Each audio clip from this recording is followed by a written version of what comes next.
बोलिए सभी प्रेम से मिलकर शनिदेव महाराज की जय। शनिवार की व्रत कथा एवं आरती। इस दिन शनि ग्रह की तुष्टि के लिए शनि की पूजा होती है। काला तिल, काला वस्त्र, तेल, उर्द शनि को बहुत अति प्रिय माने जाते हैं, इसलिए इनके द्वारा शनि की पूजा होती है। शनि की दशा को दूर करने के लिए यह व्रत किया जाता है। शनि स्तोत्र का पाठ भी विशेष लाभदायक सिद्ध होता है। शनिवार की व्रत कथा। एक समय सूर्य, चंद्रमा, मंगल, बुध, बृहस्पति, शुक्र, शनि, राहु और केतु इन ग्रहों में आपस में झगड़ा हो गया कि हम सब में सबसे बड़ा कौन है।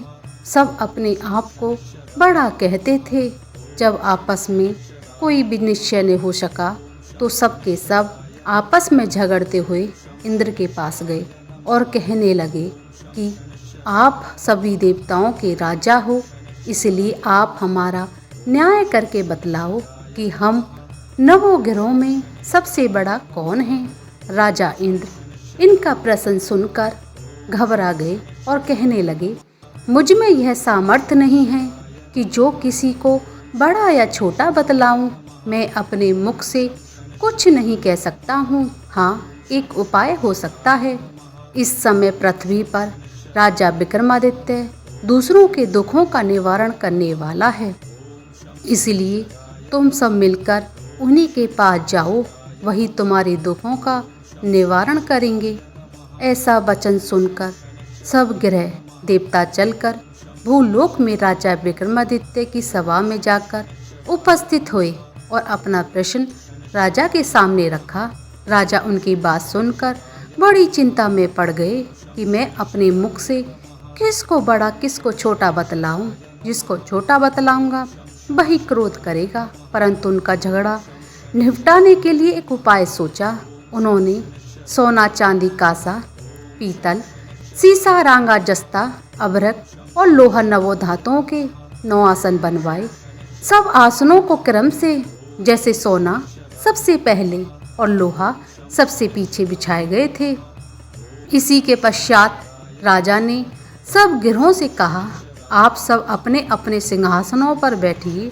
जिसका आसन सबसे आगे वह सबसे बड़े और जिसका आसन सबसे पीछे वह सबसे छोटा जानिए, क्योंकि लोहा सबसे पीछे था और वह शनिदेव भगवान का आसन था। इसलिए शनिदेव भगवान ने समझ लिया कि राजा ने मुझको सबसे छोटा बना दिया है। इस पर शनिदेव भगवान को बड़ा ही क्रोध आया और कहा, राजा, तू मेरे पराक्रम को नहीं जानता है।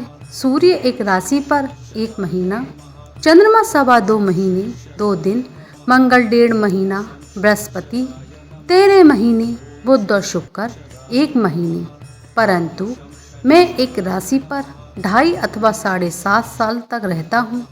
बड़े बड़े देवताओं को भी मैंने भीषण दुख दिया है। राजन सुनो, राम जी को 7.5 आई तो वनवास हो गया और रावण पर आई तो राम और लक्ष्मण ने सेना लेकर लंका पर चढ़ाई कर दी, रावण के कुल का नाश कर दिया। हे राजा, अब तुम सावधान रहना। राजा कहने लगा, जो कुछ भाग्य में होगा सो देखा जाएगा।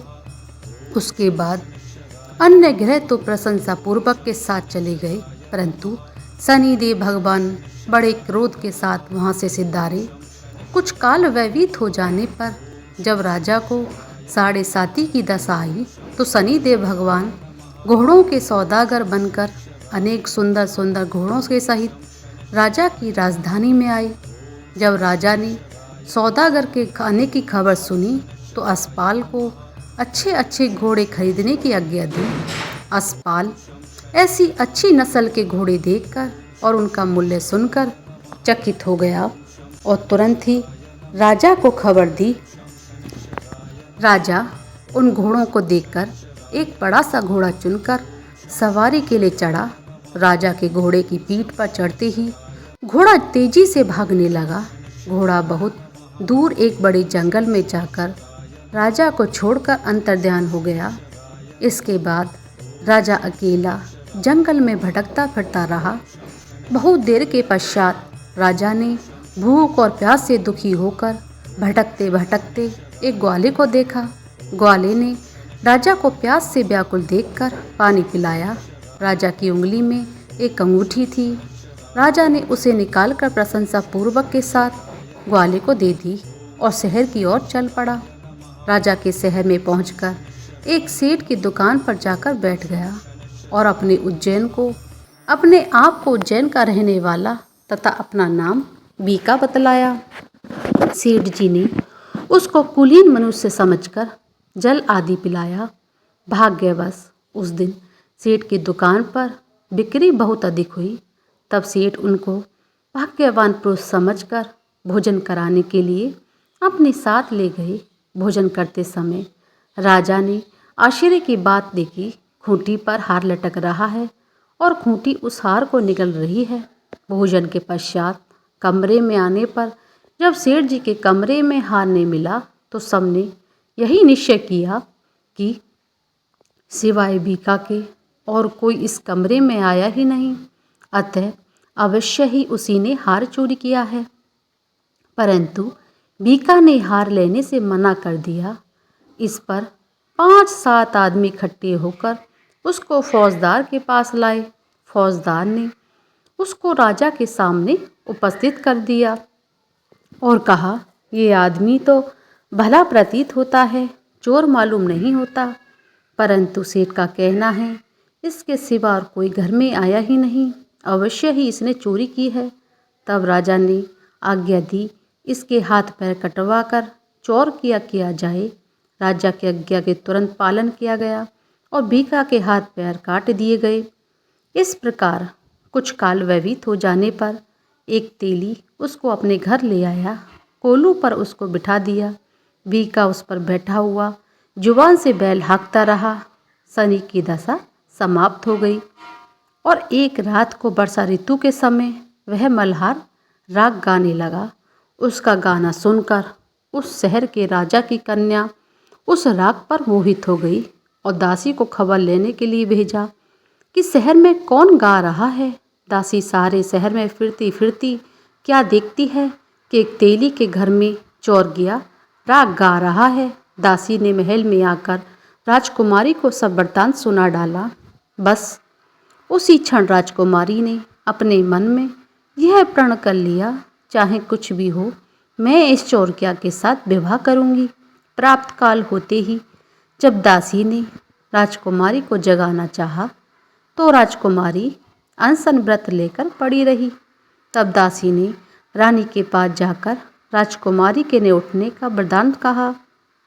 रानी ने तुरंत ही वहां आकर राजकुमारी को जगाया और उसके दुख का कारण पूछा तो उसको राजकुमारी ने, माताजी मैंने यह प्रण कर लिया है कि मैं तेली के घर में जो चौर किया है उसी के साथ विवाह करूंगी। माताजी ने कहा, पगली क्या बात कह रही हो, तेरा विवाह किसी देश के राजा के साथ किया जाएगा कन्या। माताजी मैं अपना प्रण कभी नहीं तोड़ूंगी। माताजी ने चिंतित होकर उसके बात राजा को बताई। जब महाराज ने भी आकर यह समझाया कि वह अभी देश देशांतर में अपने दूत भेजकर सुयोग्य रूपवान एवं बड़े से बड़े गुणी राजकुमार के साथ तुम्हारा विवाह करूँगा, ऐसी बात तुमको कभी नहीं विचारनी चाहिए। कन्या से कहा, पिताजी मैं अपने प्राण त्याग दूंगी परंतु दूसरे से विवाह नहीं करूंगी।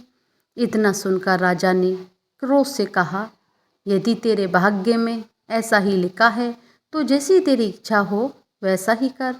राजा ने तेली को बुलवा कर कहा, तेरे घर में जो चौरकिया है उसके साथ मैं अपनी कन्या का विवाह करना चाहता हूँ। तेली ने कहा, ये कैसे हो सकता है, कहाँ आप हमारे राजा, कहाँ मैं एक नीच तेली। परंतु राजा ने कहा, भाग्य के लिखे को कोई टाल नहीं सकता है, अपने घर जाकर विवाह की तैयारी करो। राजा ने उसी समय तोरण और बंधनवार लगवाकर अपनी राजकुमारी का विवाह चौरकिया के बना विक्रमादित्य के साथ करा दिया। रात्रि को जब विक्रमादित्य और राजकुमारी महल में सोए हुए थे, आधी रात के समय शनिदेव भगवान ने विक्रमादित्य को सपने में कहा, राजा कहो मुझको छोटा बतलाकर तुमने कितना दुख उठाना पड़ा है। राजा ने क्षमा मांगी। शनिदेव ने प्रसन्न होकर विक्रमादित्य को हाथ पैर दिए। तब राजा ने कहा, महाराज मेरे प्रार्थना स्वीकार करें। जैसे दुख आपने मुझे सौंप दिया है ऐसा और किसी को न दे। शनिदेव ने कहा, तुम्हारी यह प्रार्थना स्वीकार करता हूँ। जो मनुष्य मेरी कथा को सुनेगा या कहेगा उसको मेरी दशा में कभी किसी प्रकार का दुख नहीं होगा और नित्य जो मेरा ध्यान करेगा या चींटियों को आटा डालेगा उसके सब मनोरथ पूर्ण हो जाएंगे। इतना कहकर शनिदेव भगवान अपने धाम को चले गए। राजकुमारी की आंखें खुली। उसने राजा के हाथ पांव सही सलामत देखे तो आश्चर्य को प्राप्त हुई। उसको देखकर राजा ने अपना समाधान कहा, मैं उज्जैन का राजा विक्रमादित्य हूँ। यह बात सुनकर राजकुमारी अत्यंत प्रसन्न हुई। प्राप्त काल राजकुमारी से उसकी सखियों ने पूछा तो उसने अपने पति का नाम संबत वृदान कह सुनाया। तब सबने प्रशंसापूर्वक प्रकट और कहा, ईश्वर ने आपकी इस मनोकामनाएं पूर्ण कर दी हैं। जब उस सेठ ने यह बात सुनी तो विक्रमादित्य के पास आया और राजा विक्रमादित्य के पैरों पर गिरकर क्षमा मांगने लगा। आप पर मैंने चोरी का झूठा दोष लगाया है, अतः आप मुझको जो चाहें दंड दे दें। राजा ने कहा, मुझ पर शनिदेव भगवान का कोप था, इसी कारण यह सब दुख मुझको प्राप्त हुआ है। इसमें तुम्हारा कोई दोष नहीं। तुम अपने घर जाकर अपना कार्य करो। सेठ जी बोले, मुझे तभी शांति होगी जब आप मेरे घर चलकर प्रतिपूर्वक भोजन करोगे। राजा ने कहा, यशि आपकी मर्जी हो वैसा ही करें। सेठ जी ने अपने घर जाकर अनेक प्रकार के सुंदर सुंदर भोजन बनवाए और राजा विक्रमादित्य को प्रतिभोज दिया। जिस समय विक्रमादित्य भोजन कर रहे थे, एक अत्यंत आश्चर्य की बात सबको दिखाई दी कि जो खूंटी पहले हार निगल रही थी वह अब हार उगल रही है। जब भोजन समाप्त हो गया तो सेठ जी ने हाथ जोड़कर बहुत सी मोहरें राजा को भेंट की और कहा, मेरे श्री कबर नामक एक कन्या है, उसका पाणी ग्रहण कर लीजिए। इसके बाद सेठ जी ने अपनी कन्या का विवाह राजा के साथ कर दिया और बहुत सारा दान दहेज आदि दिया। इस प्रकार कुछ दिनों तक वहाँ निवास करने के पश्चात विक्रमादित्य ने शहर के राजा से कहा, अब मेरी उज्जैन जाने की इच्छा है। फिर कुछ दिन बाद विदा लेकर राजकुमारी मन भवानी सेठ की कन्या श्री कबरी तथा दोनों जगह के दहेज में प्राप्त अनेक दास दासी रथ और पालकियों सहित विक्रमादित्य उज्जैन की तरफ चले। जब शहर के निकट पहुँचे और पूर्ववासियों ने राजा के आने का संवाद सुना तो समस्त उज्जैन की प्रजा अगवानी के लिए आई। तब बड़ी प्रशंसा से राजा अपने महल में पधारे। सारे शहर में बड़ा भारी महोत्सव मना गया और रात्रि को दीपमाला की गई। दूसरे दिन राजा ने शहर में ये सूचना कराई, शनि देवता सब ग्रहों में सबसे बड़े हैं। मैंने इनको छोटा बतलाया, इसी से मुझको ये दुख प्राप्त हुआ है। इसी कारण सारे शहर में सदा शनिदेव भगवान की पूजा और कथा होनी चाहिए। राजा और प्रजा अनेक प्रकार के सुख भोगते रहे।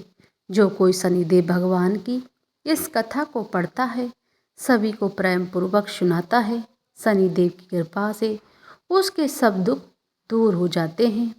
बोलिए शनिदेव भगवान की जय। शनिदेव भगवान की आरती। जय जय जय रवि नंदन, जय जय जय दुखी भंजन, जय जय जय शनि हरे, जय भुजचारी धरणकारी, दुष्ट दलन शनि हरे। तुम होए कुपित नित करत दुखित, धनी को निर्धन, तुम घर अनुप यमिक स्वरूप हो करत बंधन। तब नाम जो दस तो ही करत सो, बस जो करे रटन, महिमा अपार जग में तुम्हार, जपते देव तन। सब नैन कठिन नित भरे अगिन, भैंसा वाहन। प्रभु तेज तुम्हारा अति करारा, जानत सब जन। प्रभु शनिदान से तुम महान होते हो मगन। प्रभु उदित नारायण, शीस नवायन धरे चरण।